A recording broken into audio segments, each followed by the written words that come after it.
much of it was that of an act of faith and of realignment. And because you have to simplify to multiply. When you are so overwhelmed and there's too much shit coming in and there's too much stuff going on, you don't have a platform to build from. You're just standing there trying to hold up the shit. You're trying to pay all the bills and make all the things work and say all the right things and, and spin plates.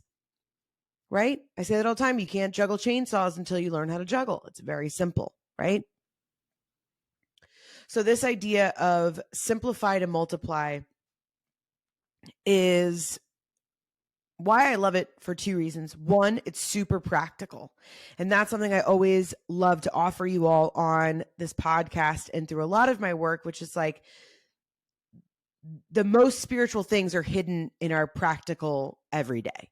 It's like the act of making your bed, getting ready, putting your best foot forward, moving your body, brushing your teeth, like all of these very, very simple things, clearing out your email inbox that are all very earthly things are actually incredibly spiritual things because you're doing things that are in service of yourself, right? In order to serve others, you have to serve yourself. And that'll take us on a whole other, rigmarole because that's talking all about, how to really do things that are for yourself first and erasing this idea that things are selfish if you take care of yourself, right? We'll have to do a few episodes on that. But going back to this, the reason I love it is it's practical. How much stuff do you have going on in your life and what do you not need? What are you carrying that is not going to get you to the place that you need to be? So that's one funnel, right? The second funnel is what are the things that need adjustments? And maybe that means, that is a great idea, but it's not a great idea right now. Maybe that's something that we need some more resources or we need, there's somebody else that may be better suited for that job or task other than yourself, right? And then the third funnel is first things first, right? So again, there's two reasons why I love this idea of simplify to multiply. And the first is because of these three funnels. It's practical. The first thing is, what do you need to get rid of? The second one is, what are the things that maybe it's like, yes, but not right now, and figuring out what that is. And then the third funnel is first things first, right? And the second idea is it really creates a sense of investment and an inner faith that by doing these daily investments, you're actually increasing and investing in your faith within yourself and within your vision. And it's a thing that you don't have to keep going back to of like, am I still holding the faith? Do I still believe? Is it all going to work? When you're making these, I've been posting a lot about this too, that when you make daily investments, you can stop focusing on future outcomes. I'm going to say that again.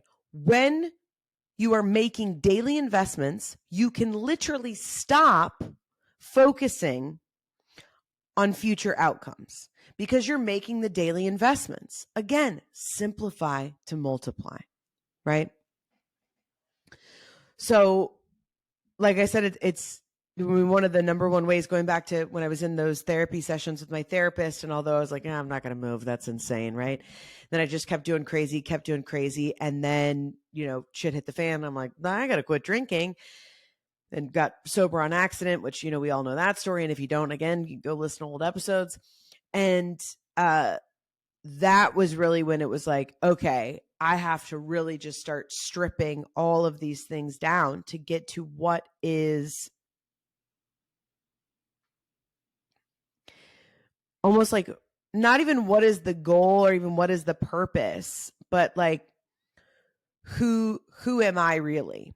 Because a lot of times when we're doing all of these things, doing being the operative word, it's like, okay, but like why though? Like when you can really get to that place where you know why you're doing all these things, and not like, it's my purpose or it's this, or I got to build this thing, or I have to, but it's like who really, really getting like so vulnerable within yourself that it almost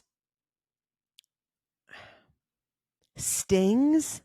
If that makes sense, like I feel like when I get really, really real about who I really am at the heart of myself, I feel so connected to like 6-year-old version of Rachel. I feel so connected to 16-year-old version of Rachel.